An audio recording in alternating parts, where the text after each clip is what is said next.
Well, it took us 3 months into Trump's administration to realize we are doing so many Trump rundowns, we might as well give it a title. Yes, the same Newsgirls segment you all love, but with a brand new name. So, introducing the first installment of Trumpdates.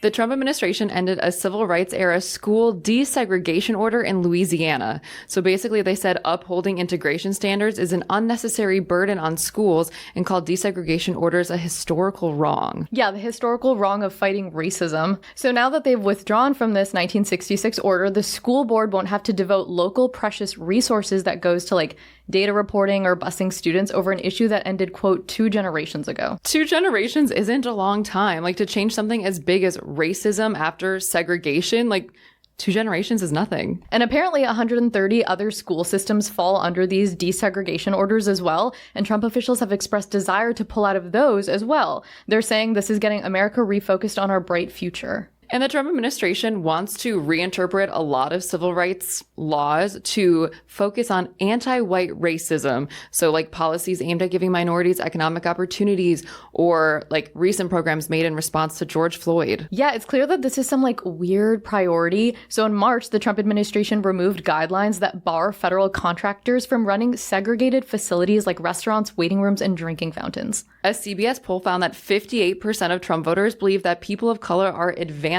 over white people. Like, I don't even know what to say to that. The official website for Trump's meme coin announced that the top 220 holders of the coin would be invited to an intimate private dinner with the president at his golf club later this month. The top 25 investors will also receive an invitation to a VIP White House tour. So no surprise, Trump meme coin surged more than 50% after this dinner was announced, boosting its market value to $2.7 billion.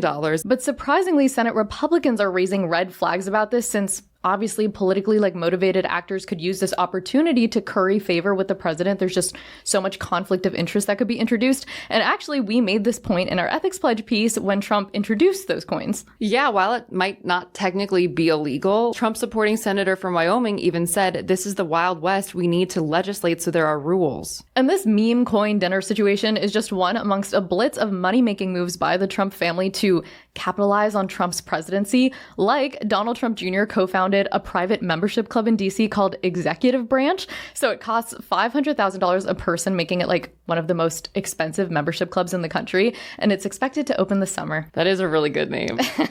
The club will have 2 bars, a lounge, a restaurant, and a boardroom. So it'll basically fill the role that the lobby of Trump's DC hotel filled during his first term, where donors and supporters can cozy up to the Trump family. But apparently no members of the media will be allowed. Oh no, so we can't join? No Newsgirls on the scene, unfortunately, but we did find out who this club is intended for, and it's for the younger, hipper, Trump-aligned Republican.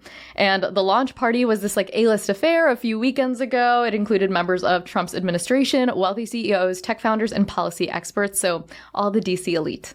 President Trump just released his $1.7 trillion budget blueprint, and it's aiming to cut $163 million for the 2026 fiscal year. And obviously, this is just the president's wish list. It still has to be approved by Congress, but it's a good way to kind of see where the president's head is at. And we found out internally the budget is being called a joint project with Doge. And he's clearly focused on the important things because it says DEI 31 times in the budget docs. It also says woke 12 times and gender 14 times. And he's using these classifications to make sweeping cuts like 56% to the National Science Foundation. The plan is also proposing to eliminate entire programs like permanent supportive housing for the homeless and housing assistance for Native Americans. The budget randomly also cuts over $2 billion to a federal program that finances water quality projects. Trump also wants to chop the CDC's budget in half and completely eliminate the Center for Injury Prevention, which worked to reduce rates of gun violence, drug overdoses, car accidents, and even childhood drownings.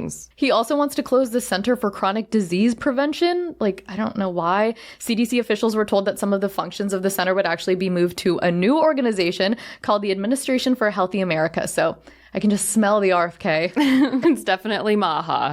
Trump proposes to slash another $26 billion from foreign aid and end America's contribution to the UN peacekeeping missions and the National Endowment for Democracy. Interestingly, the budget is creating a $2.9 billion America First Opportunity Fund that focuses on strategic investments. So that includes repatriations, countering China, and supporting critical partners such as India and Jordan.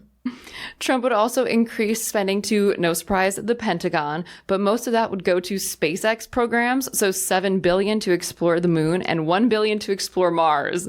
So Elon must be jumping for joy right now. And then, of course, not a shocker to anyone, the budget lists an increase in U.S. military spending to over $1 trillion, which is actually a 13% increase. But apparently an increase in defense spending is this popular global trend that we're seeing, especially after Russia's invasion of Ukraine. More than 100 countries have cited doing the same in the past year, which of course means that that comes at the expense of other departments. And that sounds like a lot of money, but a lot of Republicans are actually outraged by how little it is. One senator said the proposed spending levels would shred to the bone our military capabilities and our support for service members. And this budget isn't the first or last of what we've seen of Trump's cuts. He's been making them through executive orders and DOGE on his first day in office. So a lot of what he's targeting, like the CDC and international affairs, isn't a surprise to anyone, but we'll see what Congress passes and what other means Trump might resort to get those cuts. White House Press Secretary Caroline Leavitt is hosting special press briefings for mega influencers. So far, she's held at least 3 with 25 influencers who all have a history of explicit support for Trump or have personal connections to him. And there were some interesting influencers in attendance, like Sean Spicer, who is literally Trump's former press secretary. He is 53, but I guess he's been demoted to being an influencer now. And he seems like he was thrilled to be there. He complimented Trump for his commitment to transparency and then asked why Trump bothered to sit for interviews with mainstream outlets. Also in attendance was right-wing influencer Aaron Wexler, who kicked things off with an anti-immigrant joke. And I can attest to the deportations in Florida. My Uber drivers finally speak English again, so thank you for that.